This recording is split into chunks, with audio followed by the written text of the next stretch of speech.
And the red lights go out now. Away they go then. Yellow flag has 1 or 2, haven't got away quite so well, or indeed, if at all. But heading down to the first corner, it's Lyndon Thruston leading. Is that John Village that's made his way up to second place? I thought he was a bit out of position in 5th place in qualifying, so maybe he had some dramas that he has now resolved, and he is snapping at the heels of Lyndon Thruston as they head down towards Cascades for the first time in this race. So it's, Lyndon Thruston 23 leading, then John Village second in number 29. Third place, I think that's Jörg Schneider at the moment, with Trevor Slatter in 4th place. The Greg Catton Dyson, that's dropped back quite a long way to about 7th or 8th position. In fact, it's just going to be overtaken, I think, by Gregan Thruston, Lyndon's father, as they head down towards Ireland. Or maybe not, he's getting involved in a little battle there with the 27 car of Richard Pryor, the DNC, and he's recovered one of those places back as they head down towards Shallows Corner for the first time. Yep, so he's been overtaken by a few drivers. Craig Catton, as the lead changes up at the Shell hairpin. So brilliant start to the race this has been, hasn't it, from John Village then, from 5th on the grid up into the lead. He made the move into the Shell hairpin, and he has held it on the exit. A big lock up then from Lyndon Thruston as he tries to come back at him into the Britain chicane. And in fact, he's not the only one. A couple of other cars further back. That was Gregan Thruston, wasn't it? Snatching the brake as well into the chicane. So a few of them struggling on cold tyres and cold brakes. Sam Bayliss, by the way, was the slow starter. So slow, actually, that he was overtaken by the ambulance on the run through the first corner. That had to get out of the way down the avenue, and Bayliss is now back into the race, albeit detached from the rest of the pack. Yep, so down into the chicane they come at Hislops, and then through Knickerbrook. So Greg Catton in the Dyson trying to come back. He's looking to challenge the number 18 car of Timothy Roebuck at the moment in the ex-John Miles Austin 7 as they make their way up Clay Hill. But now he's got out into the front. John Village, the winner of both of the races at Brands Hatch, the winner of the majority of the races last season as well. He has started to pull away a little bit from Lyndon Thruston in second place.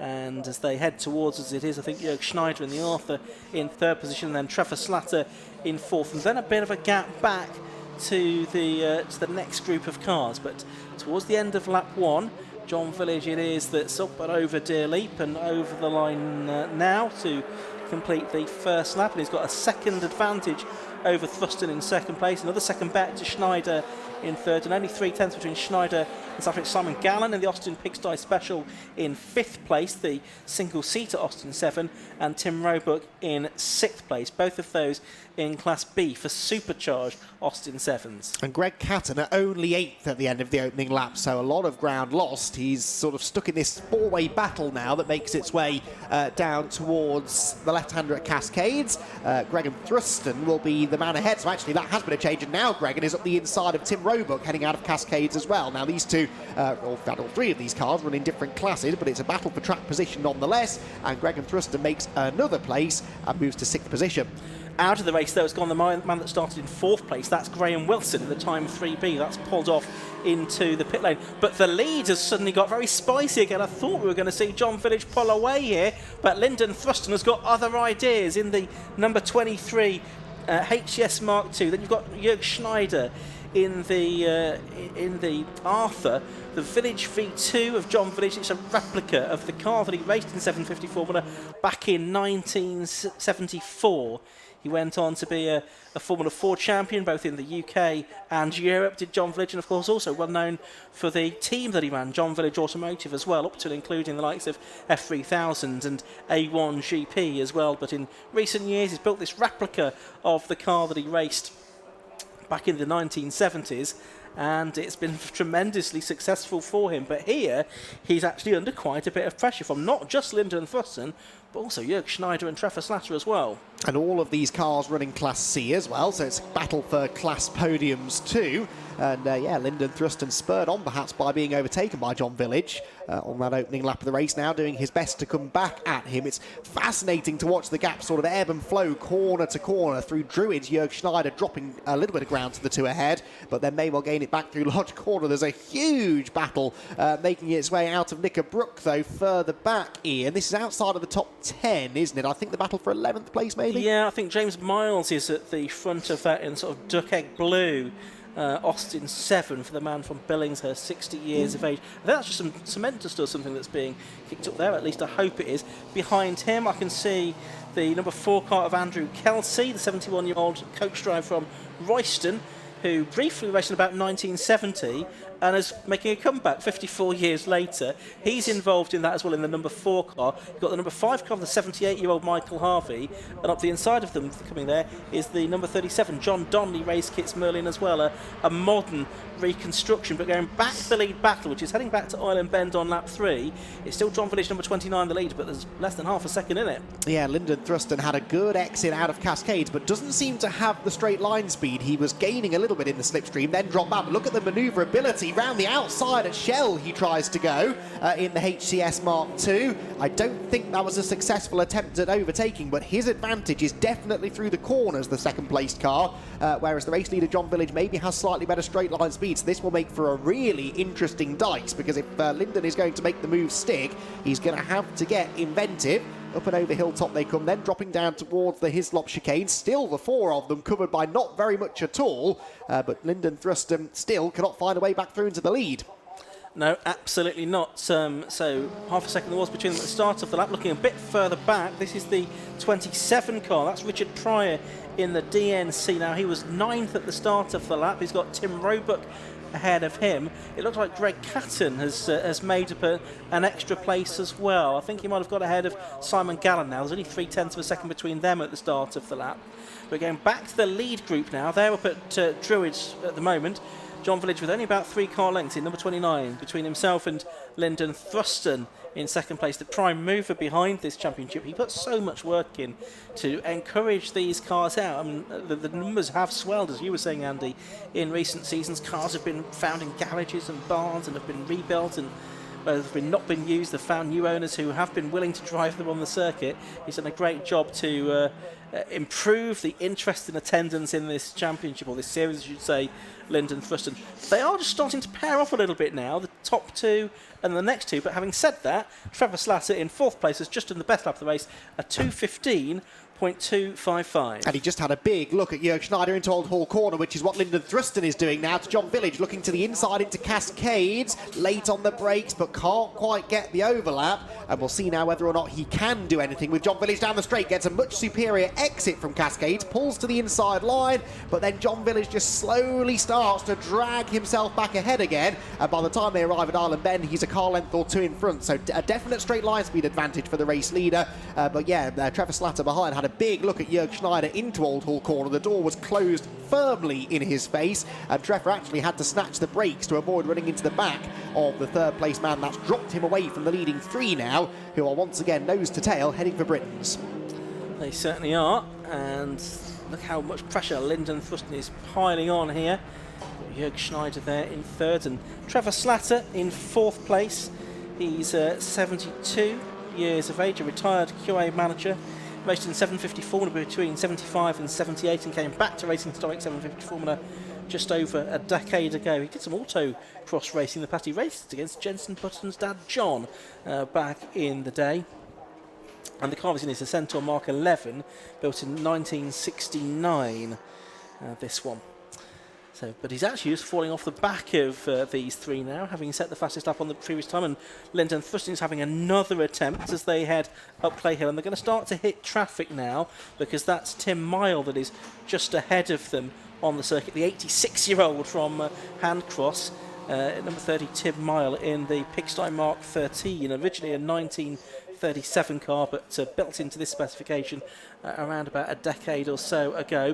As to nothing really to change the order of the lead battle, though, has it, Andy? No, although I would argue that Trevor Slatter has gained some of that ground that he lost earlier on in the lap. Not necessarily because of the lapped car, just a strong run through Druids. Lyndon Thruston, quick off Lodge Corner, tries to get to the inside over the line, but again, John Village crosses the line ahead by under 0.2 of a second, though. And this time, I think Lyndon Thruston might be tempted by a move at Old Hall Corner. He thinks about it, goes in on the tight line, but John Village retains the advantage. I just don't know where Lyndon Thruston is going to make this move. He is much quicker mid-corner to corner exit, but can't then live with John Village down the straight. We'll probably see them overlapping again as they exit Cascades Corner. John Village takes a much tighter line than his pursuer, who once again draws to the inside line, down the lakeside straight. Now he's further alongside. This might just work for Lyndon Thruston. Gets his nose ahead into Oulton Bend and suddenly seemed to find an extra few mile an hour down the Lakeside Straight than he'd had on previous laps, and does now move car number 23 back to the race lead. Yeah, so first time in a few laps, he's back in front. We're on lap 5 of this race now.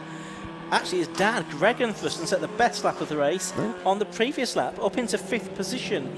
He has gone, he did a 2:14.339. He started back in 10th place, so he's made up 5 places during the course of the race there.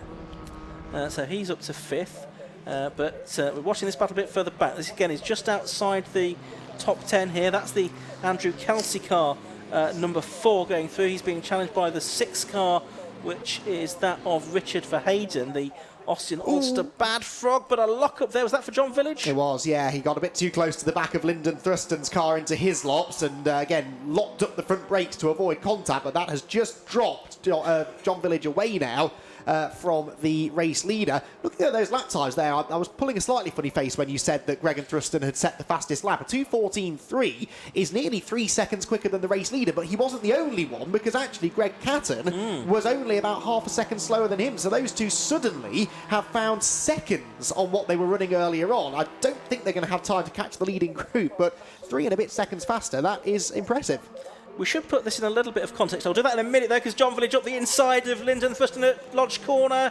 Does he get the lead away? Lyndon Thurston doesn't really want to concede it, but I fear he might have to. Up to the line they come over Dearly. It's going to be John Village on the inside, Lyndon Thurston on the outside line. It's Village with a lead of about a length as they go over the line, and he does indeed retake the lead there. Just to finish what we're saying, to put the 2:14s for Greg and Thurston in context, that record for these cars is a 2:10.61 for Christian Pedersen, so they're not quite on the ultimate pace for historic 750 Formula here today. And on that lap, Thurston and Catton back into the low 15s, which was only fractionally quicker than the race leaders, who all did personal best laps despite the battling that they're doing. And that battle continues now down the Lakeside Straight, where once again Lyndon Thurston is on the attack, trying to find a way past John Village.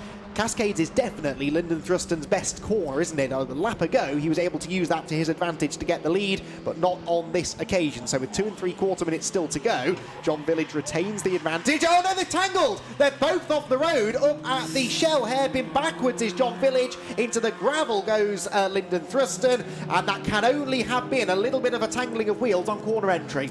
Yeah, that's right. So that's going to leave Jörg Schneider in the lead of the race.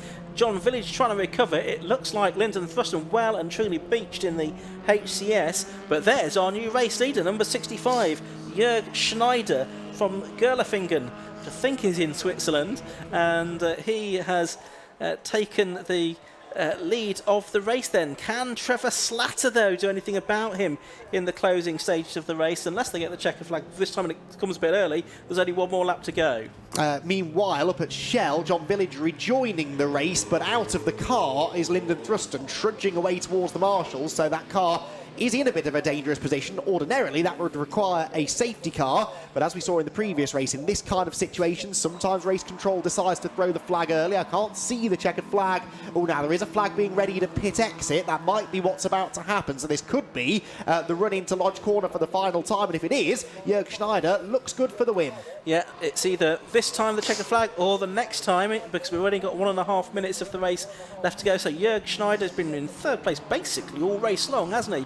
Sitting in, watching in that grandstand position that he had, the battle between John Village and Lyndon Thurston, which ultimately came unstuck, and the checkered flag is waved this time, as we thought it might be. So it's Jörg Schneider that gets his first win in historic 750 Formula. Trevor Slatter 0.6 of a second behind in 2nd place. And who's going to be 3rd? It's Greg and Thurston then, so we still get a Thurston on the podium. Not the one we thought we were going to get, not son, but dad, Greg and Thurston 3rd in the number 1 car, the Rawson Special. 4th to number 4, Greg Catton, who came back reasonably well after that rather dodgy first lap. And then who's going to be 5th? That looks like it's the number 18 car of Tim Roebuck from number 27, Richard Price. Simon Gallen in the Austin 7 Monoposto is going to take 7th place. And who's that looking a little bit smoky? John Donnelly. Okay, yeah, that's the Race Kits Merlin, isn't it? The Reliant engined sort of historic 750 Formula recreation car. There's John Village just going through shot into Lodge Corner. So he's going to come home, and he's probably still going to come home. Is he going to be inside the top 10 even?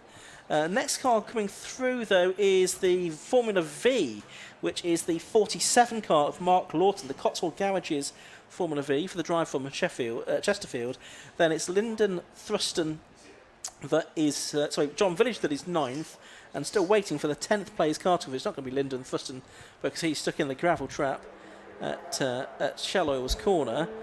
It's going to be this car instead, which is the 81 car, I think. Samuel Bayliss, who's had a good drive there in the Centaur Mark 14. So he is completing the top 10 at the end of a historic 750 Formula race that got a little bit too eventful in the end.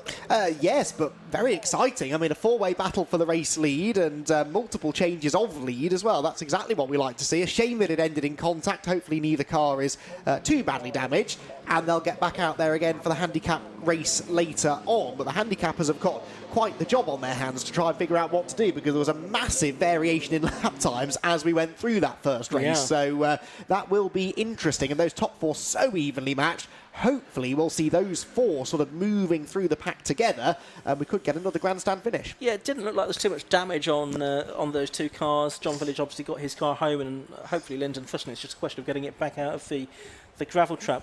To pick up on class winners as well, Class D won by Greg Catton, of course. Class B, the supercharged Austin 7 class, by Timothy Roebuck in 5th place overall.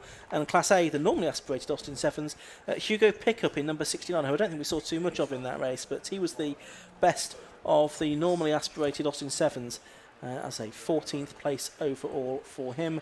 And we had, I think, 21 cars finished the race, 23 in the end started, the 24 that were moted, and certainly a very entertaining race indeed. And Jörg Schneider it was that eventually, I won't use the word inherited, that's unfair, but he took the victory. Let's have a confirmation of those results then now at the end of 6 laps of racing. Jörg Schneider in the Arthur JSG, the winner. Car 65, he was 0.6 seconds clear of number 72, Trevor Slatter, in 2nd place. 3rd to number 1, Greg and Thruston. 4th to number 31, Greg Catton, who won his class. 5th to number 18, Timothy Roebuck, who won his. 6th was number 27, Richard Pryor in the DNC. 7th, 61, Simon Gallen in the Austin Pigsty Special.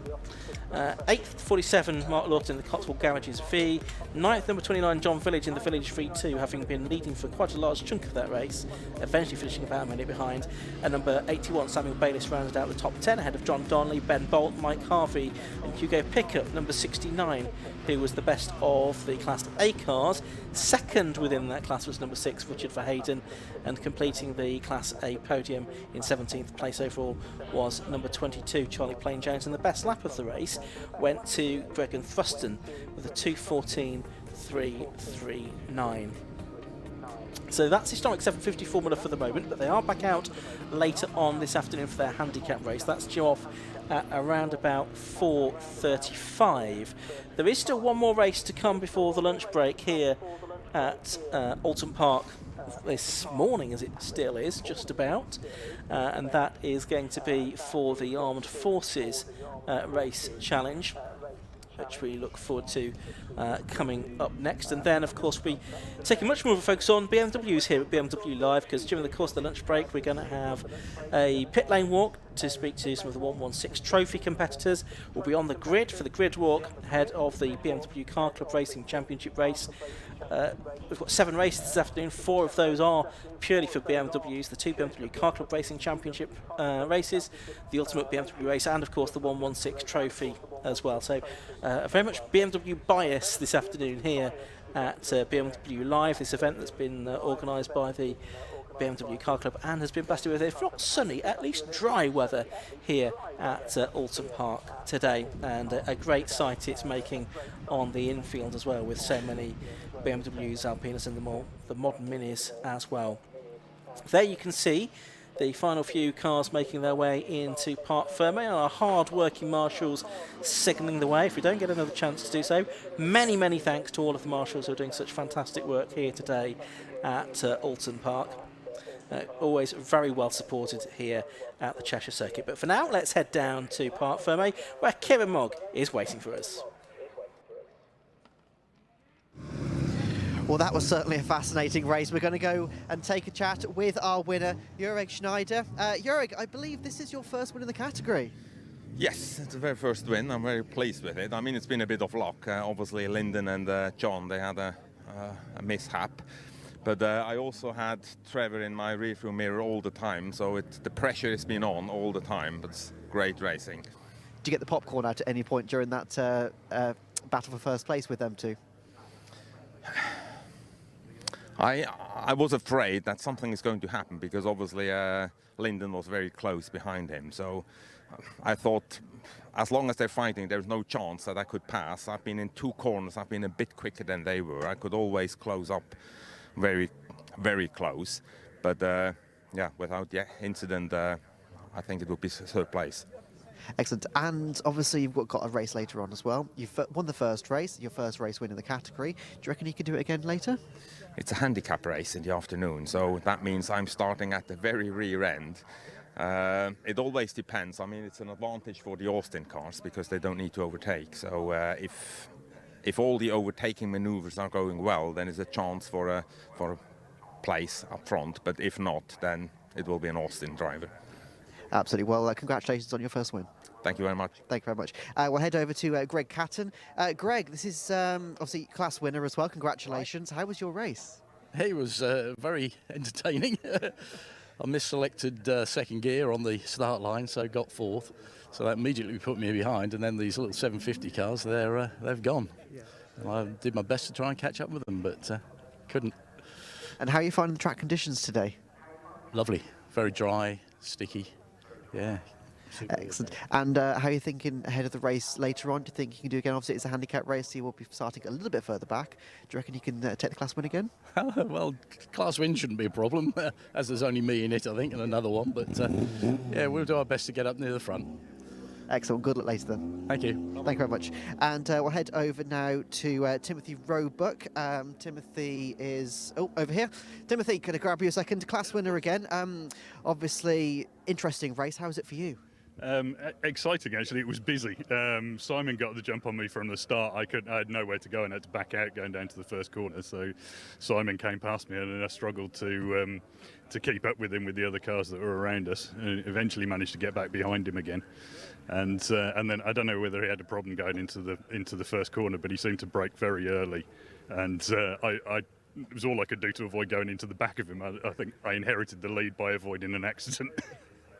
Absolutely. And obviously people have been mentioning we've got the handicap race coming up later on as well. How are you mentally preparing for that later?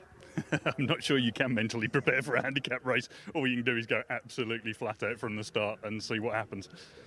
Absolutely. Well, good luck later then. Thank you. Thank you very much. And we'll be heading quickly to an ad break before coming back for the Armed Forces. We'll see you in a second.